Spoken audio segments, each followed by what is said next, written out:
Bismillahirrahmanirrahim.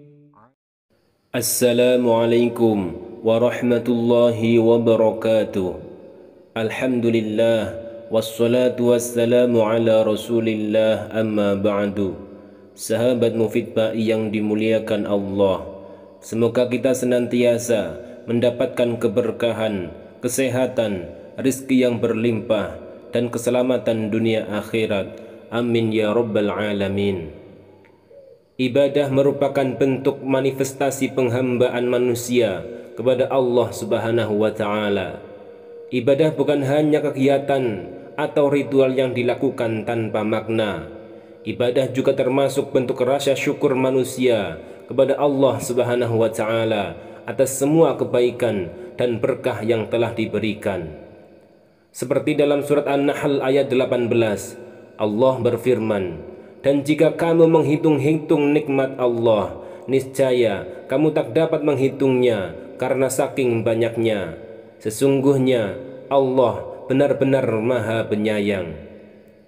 Dengan begitu, ibadah menjadi salah satu cara mengucapkan rasa syukur kepada Allah atas segala kebaikan yang tak terhitung nikmatnya. Selain itu, ibadah juga berarti melaksanakan apa yang diperintahkan atau dicintai oleh Allah dengan penuh kepasrahan dan sikap rendah diri kepada Allah, bahwa hamba yang taat akan melakukan apapun kepada Allah Subhanahu wa Ta'ala sebagai bentuk rasa terima kasih. Akan tetapi, dalam beribadah ada beberapa kesalahan yang sering kali dilaksanakan oleh ahli ibadah. Dalam kitab Uyubun Nafsi, Syekh Muhammad bin Husain mengungkapkan kesalahan-kesalahan tersembunyi yang tak disadari manusia, termasuk oleh para ahli ibadah. Karena itu, perlu kiranya kesalahan-kesalahan ini diungkapkan agar mereka tetap waspada dan terhindar darinya. Sebab siapapun tak menginginkan ibadahnya sia-sia tanpa nilai apapun di hadapan Allah Subhanahu wa Ta'ala. Kesalahan para ahli ibadah yang pertama yaitu mengira diri akan selamat. Tak sedikit orang yang beribadah sudah merasa bangga hati bahwa dirinya pasti akan selamat di akhirat. Bahkan tak jarang di antara mereka yang merasa lebih unggul dan istimewa di hadapan orang-orang sekitarnya. Dia merasa sudah dekat dan berada di jalan Allah Subhanahu wa Ta'ala, dan dia lupa bahwa kemampuannya beribadah semata-mata karena taufik dari Allah. Kemampuannya berzikir semata-mata pertolongan dari Allah.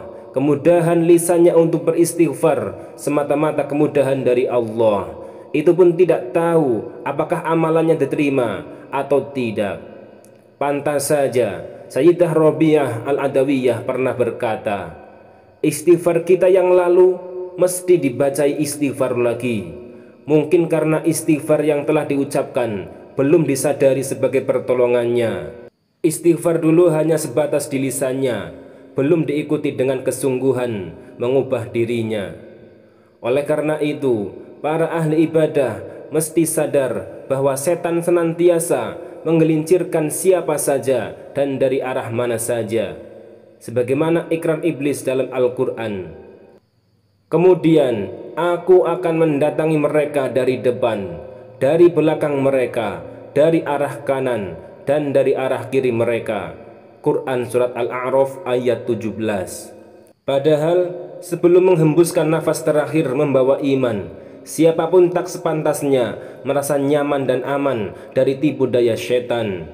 Sebab tidak ada yang tahu, di detik-detik terakhir dia malah keluar dari jalan Allah, jauh dari pertolongannya, dan meninggal dalam keadaan su'ul khotimah. Na'udzubillah min dzalik. Ini artinya orang yang tekun beribadah saja nasibnya belum pasti, apalagi orang yang lalai dan tidak mau beribadah kepada Allah. Berkaitan dengan ini, Ibnu Abi Dunya pernah berkata, "Jangan pernah berharap bangkit sementara engkau tak mau memperbaiki kesalahan. Jangan pernah berharap selamat jika engkau tak mau meninggalkan dosa-dosa. maka tinggalkanlah kesalahan ini, lalu tempuh jalan petunjuk dan jalan takwa. Sahabat Mufid Ba'i yang dimuliakan Allah, kesalahan kedua para ahli ibadah adalah tidak merasakan kelezatan ibadah.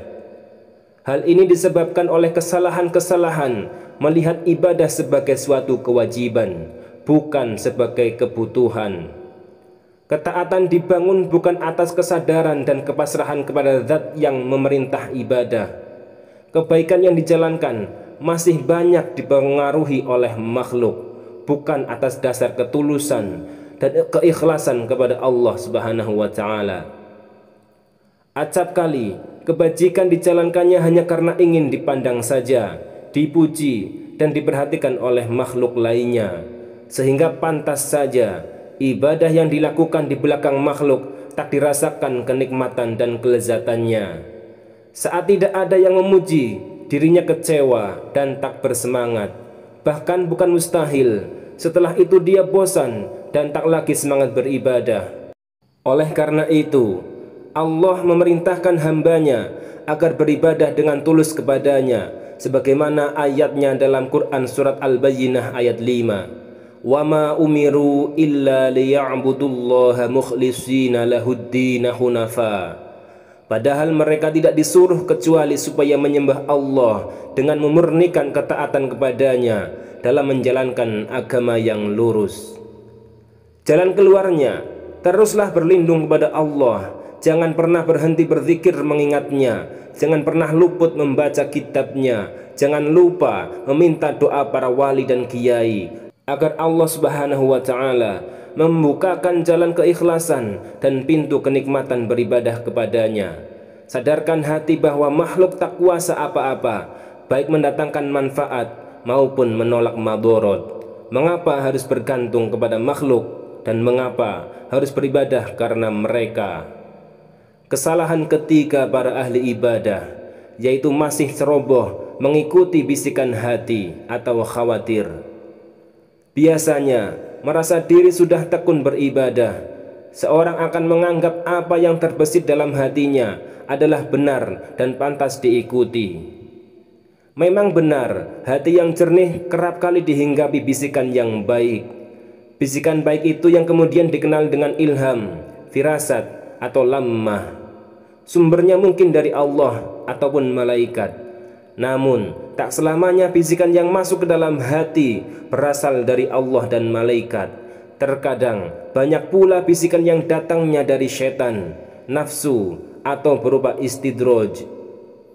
Tak jarang kita mendengar atau orang yang mengaku mendapat bisikan gaib, baik dari kalangan ahli ibadah dan ahli zikir maupun mereka yang tak pernah beribadah. Mengaku bertemu nabi, malaikat dan khodam, padahal iblis tak pernah tidur untuk mencelakakan dan menyesatkan umat manusia. Jangankan orang awam, hamba Allah Syekh Abdul Qadir Al-Jailani saja didatanginya dan digoda untuk tidak beribadah kepada Allah Subhanahu wa Ta'ala. Oleh karena itu, sebagai antisipasi adalah terus berzikir dan memohon perlindungan kepada Allah. Ingatlah bahwa setan tak jauh dari hati manusia. Jika manusia berzikir, ia akan bersembunyi. Namun, tatkala manusia lalai, setan kembali membisikinya. Perhatikan setiap bisikan yang datang ke dalam hati, lalu timbanglah matang-matang sebelum diikuti. Jika seiring dengan hawa nafsu, hindarkanlah. Jika bertentangan dengan syariat, jauhkanlah. Pantas saja Ibrahim Al-Khawas mengatakan, dosa pertama dimulai dari bisikan hati. Jika bisikan itu diketahui oleh pemilik hati, maka dia akan selamat. Jika tidak, dia akan terjerumus ke dalam jurang kemaksiatan. Di saat yang sama, akal dan ilmunya tak mampu berbuat banyak. Wallahu a'lam bissawab. Demikianlah 3 kesalahan para ahli ibadah yang jarang sekali diketahui. Mudah-mudahan kita akan diselamatkan oleh Allah Subhanahu wa Ta'ala untuk melakukan ketiga hal tersebut, dan mudah-mudahan kita selalu dibimbing oleh Allah untuk menjalankan segala amal ibadah yang diperintahkan oleh Allah, sehingga kita akan selamat di dunia dan akhirat. Wassalamualaikum warahmatullahi wabarakatuh.